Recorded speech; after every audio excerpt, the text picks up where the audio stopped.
All right, guys, before we get to today's video, I got a quick announcement to make. For now on, I will only be doing Discord Fridays, so keep posting your pictures over on Discord. I left a comment over on Discord, and someone actually said it perfectly. Like, what else could you possibly do? I have well over 200 videos on selecting, and they're right. What else could I possibly do? So the videos of me coming up with content are pretty much over with. So for now on, guys, I have tons of videos. So if you're a new selector coming onto this channel, just start watching my videos. I go through a lot, and I am very active over on Discord. So if you have questions to ask me, I'm always going to be here to answer those questions. Also, I will be putting out videos of individuals' work. I'm working on a video right now. And what it is when someone's struggling with their work, they send me a bunch of pictures.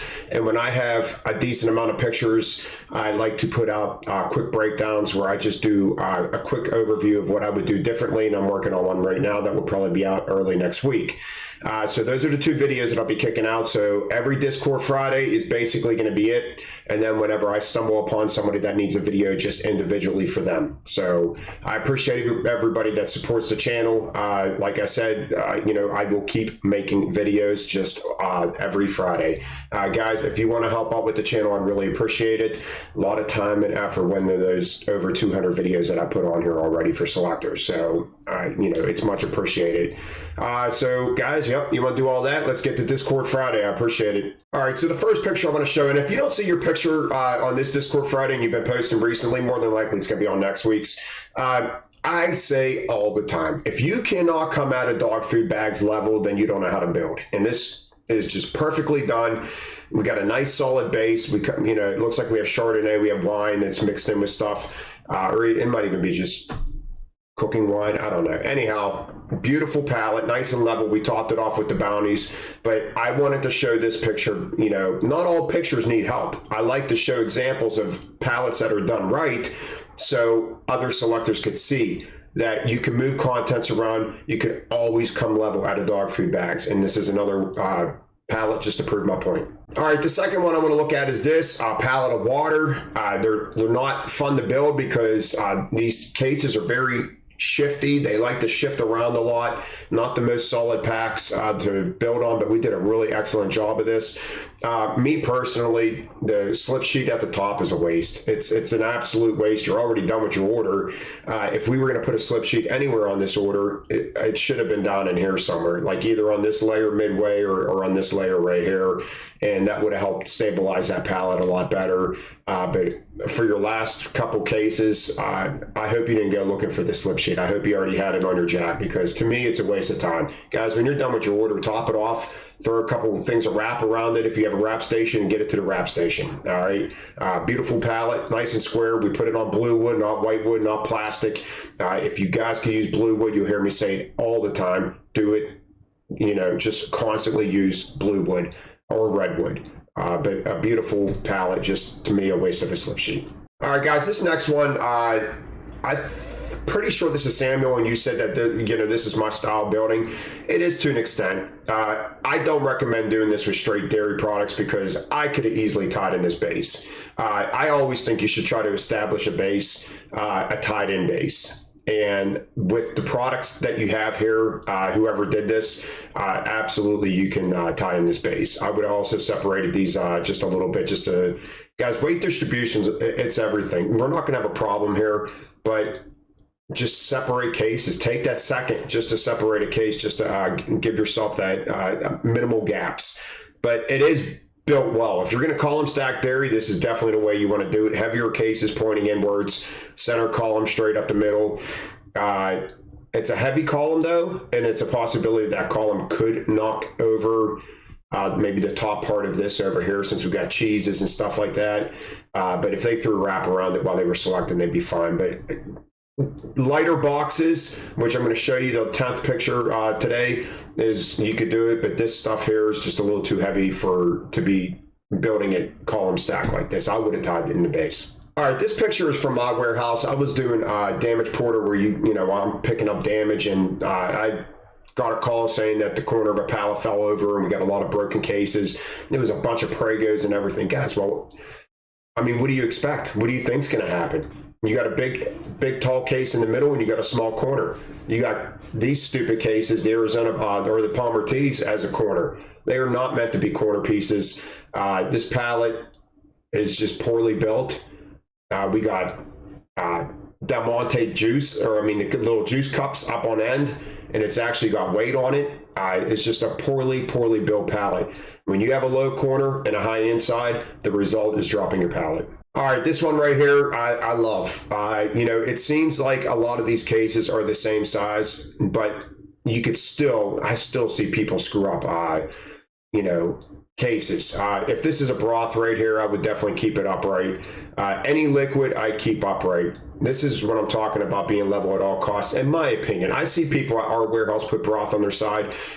Just my reasoning is no liquids should ever be on their sides. So if that's a broth, I disagree with it, but just a solid build, very nicely done, keeping all the light cases together. Same with the back pallet, just a nice solid pallet. Guys, and all the arrows pointing up.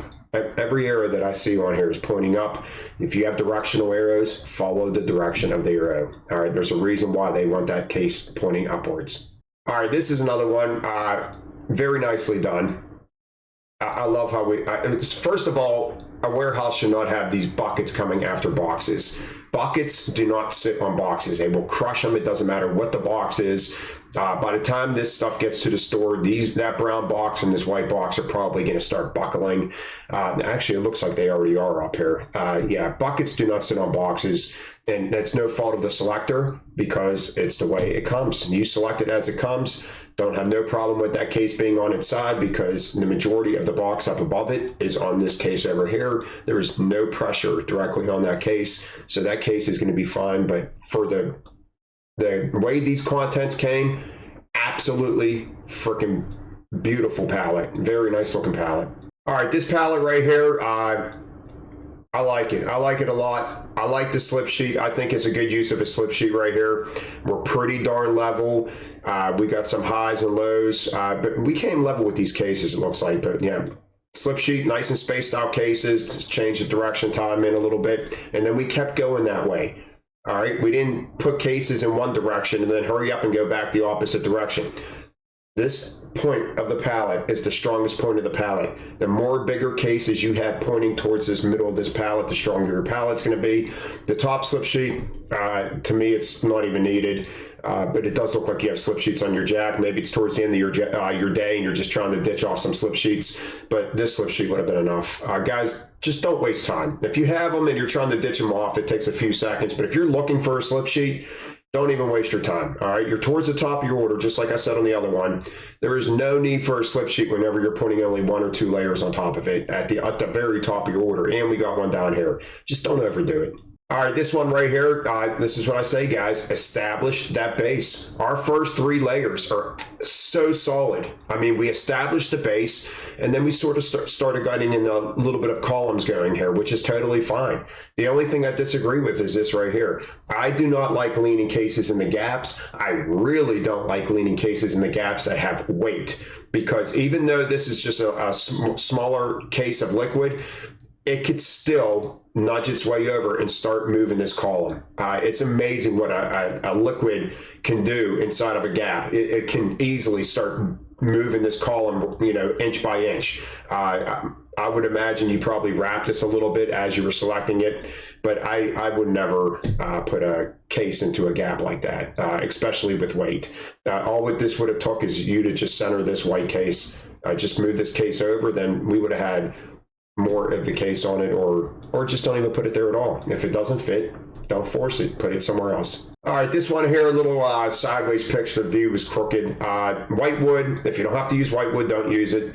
I see blue wood in the background. I highly recommend using blue wood. The white wood, if it's anything like all the white wood we get out of our warehouse, it is just broken crap. We got a directional arrow pointing down. Once again, I always put my directional arrows up. You know, there could be liquids in here. We don't know what's in here, but there is a reason why they got that arrow. So watch your arrow. Other than that, this is a really nicely built pallet. We got pizza boxes keeping the same direction coming in.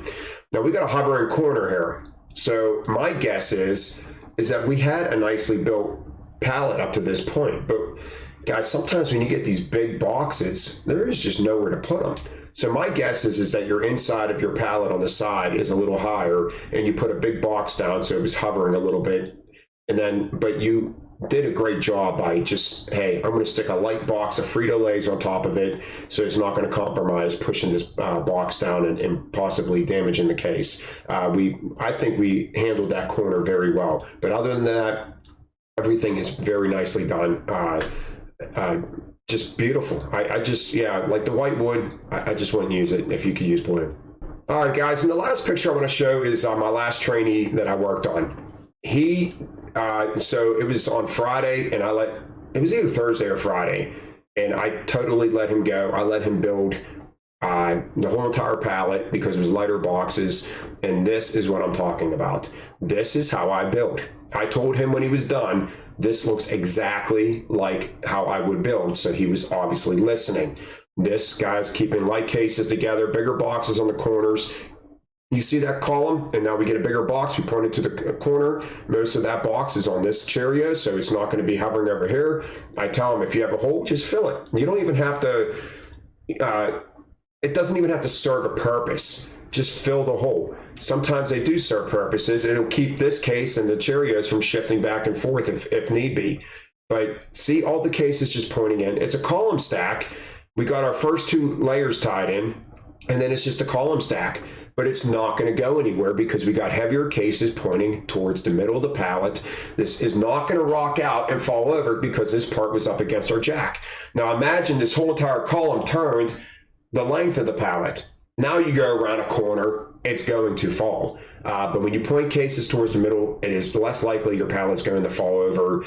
But it's just a very well built pallet, and he's actually doing pretty good on his own right now.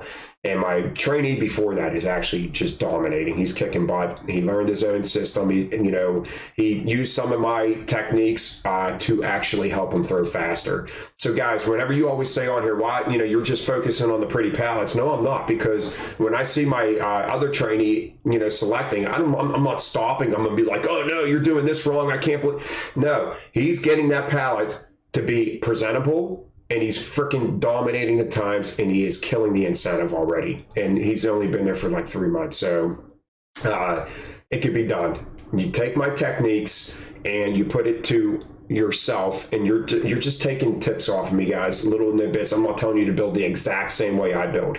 I'm just telling you, when you have a system, you can crush those times. So that's it, guys. Thank you for watching. Like I said, Discord Fridays from now on. I'm not going to be making content anymore except for these Discord Fridays. Also, if you want me to do a video just for your product, you could private message me like the one person did, and I will get that video out and help you as much as I possibly can. So that is what this channel is here for now, guys. I put out as much content and selection that I could possibly do. So I appreciate everybody's support. I'll see you guys next time. Have a wonderful day.